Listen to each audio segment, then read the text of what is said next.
Sajnekhali bit অফিসে এইখানে সমস্ত গাইড থাকে। ওরা ওই ছোট ছোট করে টোপ দিয়েছে বড়শি দিয়ে, মনে হচ্ছে মাছ বা কাঁকড়া ধরার চেষ্টায়। এতক্ষণ ঘোরার পরে একটা হরিণের দেখা পেলাম। দুখানা বুনো শুয়োর জল খেতে এসছে।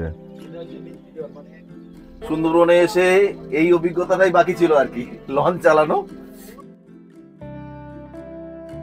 পৃথিবীর সবচেয়ে বড় বদ্বীপ অঞ্চলে প্রায় 10,000 বর্গ কিলোমিটার এলাকা জুড়ে রয়েছে সুন্দরবন। এই ম্যানগ্রোভ বনাঞ্চলের মাত্র 2/5 অংশ রয়েছে ভারতবর্ষে, আর বাকি অংশ রয়েছে বাংলাদেশে। শীতের শুরু থেকেই বাঙালিরা দলে দলে ভিড় করে সুন্দরবনকে ঘুরে দেখতে এবং তার বনাঞ্চলকে উপভোগ করতে। আমিও তার ব্যতিক্রম নই। গত বছর কৈখালী থেকে সুন্দরবনের একটা অংশ ঘুরে দেখেছিলাম, আর এবছর শুরু করলাম গদখালি থেকে আমাদের সুন্দরবন ভ্রমণ। আমি আমার প্রথম ব্লগে বলার চেষ্টা করেছি সুন্দরবন ভ্রমণে এবছর যারা যাবেন তাদের কি কি পরিবর্তনের সম্মুখীন হতে হবে। তবে আমাদের ক্ষেত্রে যে পরিবর্তনটা হয়নি তা হলো আমাদের নিজেদের দায়িত্বে বোট ভাড়া করে সুন্দরবন ঘুরে দেখার প্রচেষ্টা। কিছু অসুবিধে থাকলেও এক্ষেত্রে খরচ অনেকটাই কম হয়, আর যেটা হয় সেটা হলো নিজেদের মতো করে একটা কাস্টমাইজ ট্যুর উপভোগ করার সুযোগ। আমি ডেসক্রিপশনে আমাদের ট্যুরের সমস্ত খরচের বিবরণ দিয়ে রাখলাম, আপনারা প্রয়োজন হলে সেখান থেকে সাহায্য নিতে পারেন। Good morning from Sundarban. আজ 7 ডিসেম্বর 2024। আমরা এখন রয়েছি পাখিরালয়ে। তা এখন এখান থেকে আমরা জাস্ট বেরোচ্ছি। ঘড়ি বলছে ওই 6:45 কাছাকাছি আর কি। আমরা বেরোবো এবার এখান থেকে। বেরিয়ে আমরা সজনেখালি যাব। মেনলি সজনেখালি থেকে যাওয়ার কারণ ওখানে একটা ওয়াচ টাওয়ার আছে বা কিছু দেখবো সেটা। আর তার সঙ্গে সঙ্গে এখন তো সুন্দরবন ট্যুরের জন্য গাইড কম্পালসারি, তাই গাইডটাও আমরা সেখান থেকে নিতে পারবো। নিয়ে আমরা চলে যাব দোবাকির দিকে। তা এখন আপনার সঙ্গে থাকুন। আশা করি এই যে আমাদের সুন্দরবন ভ্রমণ আপনাদের ভালো লাগছে, আর আগামী অংশটুকু আপনাদের একই রকমভাবে ভালো লাগবে। আমরা এবারে সজনেখালি যে ঘাট সেখানে এসে পৌঁছালাম। এই সামনে যে ঘাটটা রয়েছে এখানে আমরা নামবো, আর ঠিক তার দূরে যে ঘাটটা রয়েছে এখান থেকে আমরা উঠবো। যেরকম বললাম পারমিশনের কাগজটা দেখাতে হবে, আর গাইড আমাদের এখান থেকে নিতে হবে।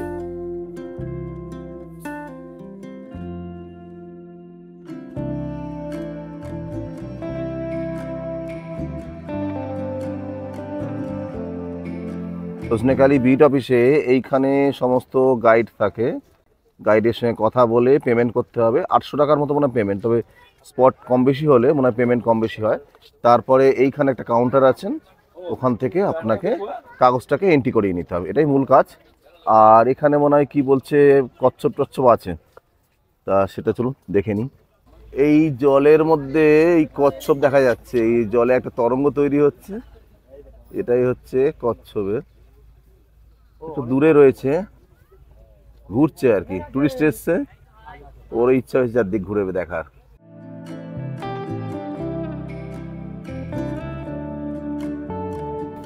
এই যে এরিয়াটা আছে এটা সজনেখালি ওয়াইল্ড লাইফ স্যাঞ্চুরিয়াস। এর আয়তন 362 বর্গ কিলোমিটার। আর এই যে এরিয়াটা আছে এইটা হচ্ছে বাফার জোন। এর আয়তন 892 বর্গ কিলোমিটার। এখানে মাছ, কাঁকড়া, মধু সংগ্রহ সবকিছু করা যায়। আর এই যে নেতৃত্বপন থেকে এই যে জোনটা এটা হচ্ছে বলা হয় কোর জোন। এখানে শুধুমাত্র একটা জায়গায় যাওয়া যায়, এই হচ্ছে কি নেতৃত্বপানি, বাদ বাকি এরিয়াগুলো যাওয়া যায় না। এগুলো টুরিস্ট অ্যালাউ নেই। এখানে ফরেস্ট ডিপার্টমেন্টের কর্মী ফরেস্টের কাজে যেতে পারে। আর এই যে আন্ডারলাইনটা দেখতে পাচ্ছেন, এ পাশে বাংলাদেশ, এ পাশে ইন্ডিয়া। এই কালিন্দী নদী এবং রায়মঙ্গল নদী বাংলাদেশ এবং ইন্ডিয়াকে ডিভাইডেড করেছে। এই পাখিটার নাম বাংলায় বলা হয় মদন টাক। এটা লেসার এক্সিস্টিং স্টক। এটা দেখুন অনেকটা বড় আকারের পাখি। একটা কি মাছ না কি একটা খাচ্ছে।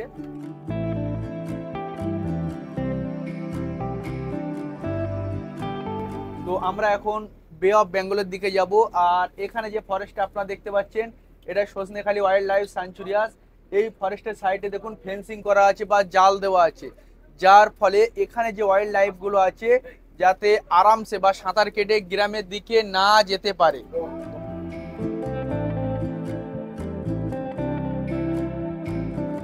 আমরা সুধন্যখালিতে এলাম, তাই একের পর এক এসে লঞ্চ এখানে লাগাচ্ছে, আমাদেরটা ওই ওখানে নোঙর করবে। এই নামা ওঠাটা একটু সমস্যা। আমরা ছেলেরা ঠিক আছি, মেয়েদের ক্ষেত্রে একটু সমস্যা হতে পারে বাচ্চা থাকলেও।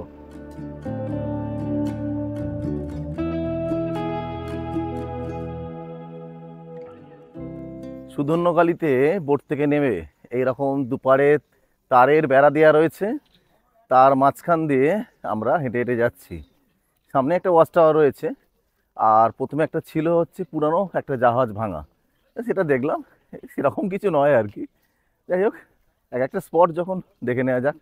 ওয়াচ টাওয়ারটা উঠি, তারপর থেকে কী দেখা যায় সেটাও দেখাচ্ছি আপনাদের। এদিকে একটা ছোট্ট মতো পার্ক করে রাখা আছে। আর যে ওয়াচ টাওয়ারের কথা বলছিলাম, এটাই হচ্ছে সেই ওয়াচ টাওয়ার। খুব বড় নয়, অন্যান্য জায়গাতে অনেক বড় ওয়াচ টাওয়ার দেখেছি। 3-4 তলার মতো আর কি, সিঁড়িতে উঠে যেতে হবে। সুন্দরবনে ওয়াচ টাওয়ারগুলো মেনলি করা হয়, তার সঙ্গে সঙ্গে এরকম মিষ্টি জলের পুকুর থাকে, আর এই পুকুরের পাড়ে নুন টুন দেওয়া হয়।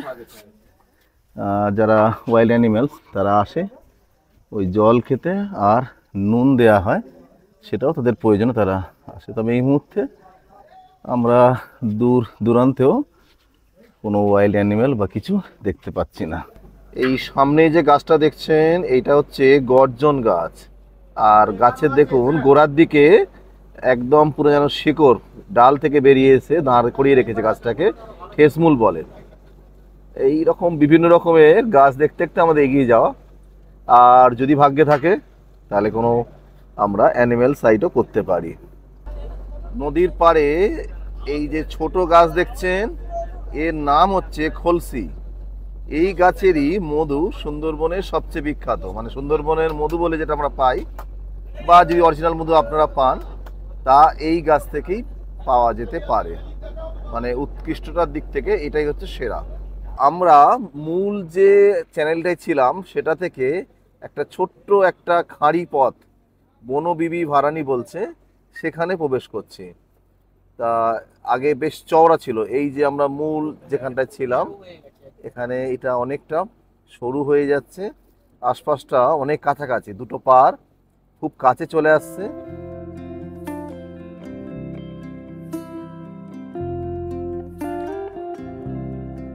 সুন্দরবন ভ্রমণের দ্বিতীয় দিনে আমাদের ব্রেকফাস্টে থাকছে লুচি, মানে রাধাবল্লভী টাইপেরই করেছে, আর ঘুগনি আছে ছোলা মটর দিয়ে, সবকিছু দিয়ে। আর কিছু তারা আর এইসব লুচি টুচি খেলো না, তারা মুড়ি খেয়ে নিয়েছে। দেখুন সুন্দরবনে রোজ নামছা, জঙ্গলি এদের মূল জীবন জীবিকা।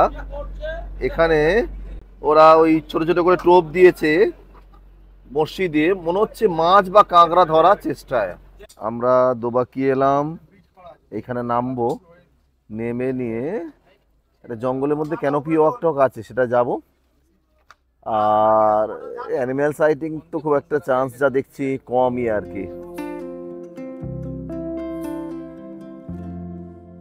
আমরা দোবাকির ক্যানোপি ওয়াক করছি, কংক্রিটের একদম রাস্তা, সুন্দর, বাইক চালানো যাবে। এই দুপারে রয়েছে, এখান দিয়ে হেঁটে হেঁটে যেতে হচ্ছে। আর তার দুপাশেই রয়েছে জঙ্গল, ঘন নয় খুব একটা, অনেকটা দূর পর্যন্ত দেখা যাচ্ছে, কিন্তু গাছই আছে, পশু পাখি এখন একটা আমরা দেখতে পাচ্ছি না।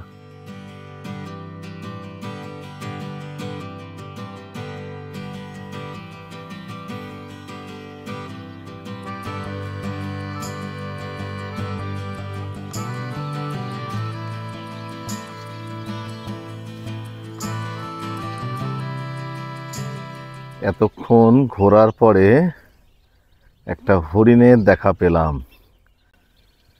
জাস্ট জল খেতে এসছে, চলে গেল। আর প্রচুর ছোট ছোট পাখি রয়েছে, বালি হাঁস টাইপের।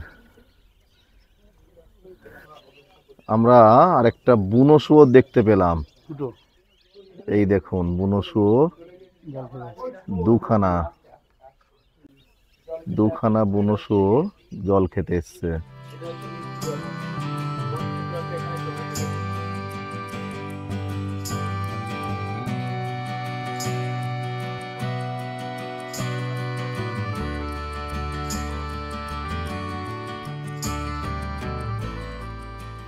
সুন্দরবন নামকরণ হয়েছে এই সামনে যে গাছটা দেখছেন এই গাছটার জন্য। এই গাছের পাতাগুলো দেখুন, পাতার উপরের দিকে রং একটা, নিচের দিকে একরকম। এবং গাছটা অনেকটা সেই যারা হিমাচলের দিকে গেছেন আপেল গাছের মতো দেখতে। এর নাম হচ্ছে সুন্দরী, এর নামেই হয়েছে সুন্দরবন।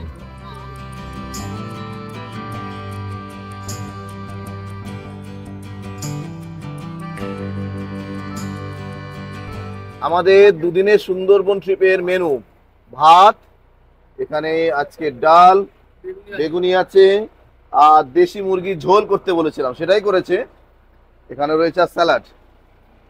মোটামুটি এক একটা লটে লটে খাওয়া হচ্ছে। এবার আমরা খেতে বসবো। ওভারঅল অভিজ্ঞতা ভালোই হলো, ঘোরাফেরাও হলো, আর সুন্দরবনে তো মেনলি খাওয়া দাওয়াটাই হয়, সেরকম ভাবেই চলছে আমাদের ট্রিপটা।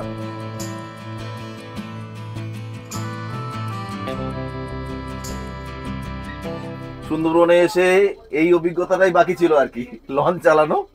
তা কালকেও যেরকম বলেছিলাম, এইটা স্টিয়ারিংটা আছে, এইটা দিয়ে ডাইরেকশনটা ডান দিক বাঁ দিক, মানে আমরা সেই আগে পুরোনো দিকের যে লঞ্চে যে পিছনের দিকে অংশ থাকতো, আমরা ডান দিক যেতে গেলে বাঁ দিক, বাঁ দিক হলে ডান দিক ছিল। এখন এটা একদম মডার্ন জিনিস, যেহেতু বড় লঞ্চ, 6 সিলিন্ডার লঞ্চ, সেক্ষেত্রে একদম গাড়ি স্টিয়ারিং এর মতো এটা ঘোরানো যাবে। আর এখানে আছে, এটা হচ্ছে এক্সিলেটার, এইটা দিয়ে এই যত দিকে নিচের দিকে নামবে স্পিড যেরকম আছে সিস্টেম কমবে, আপের দিয়ে গেলে বাড়বে। আর এখানে আছে গিয়ার, এটা ফ্রন্ট গিয়ার, এর দিকে ব্যাক গিয়ার, নিচে আসলে ব্যাক গিয়ার হয়ে যাবে।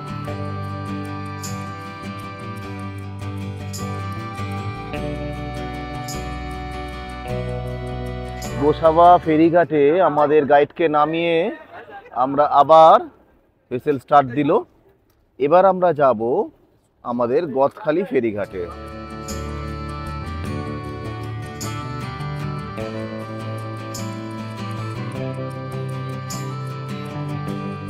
কালকে যে জায়গা থেকে আমরা স্টার্ট করেছিলাম, আমাদের গদখালি ঘাট, এই পিছনে রয়েছে গদখালি ঘাট, ঠিক সেখানে এসে পৌঁছালাম। আমরা এবার আস্তে আস্তে নেমে যাব।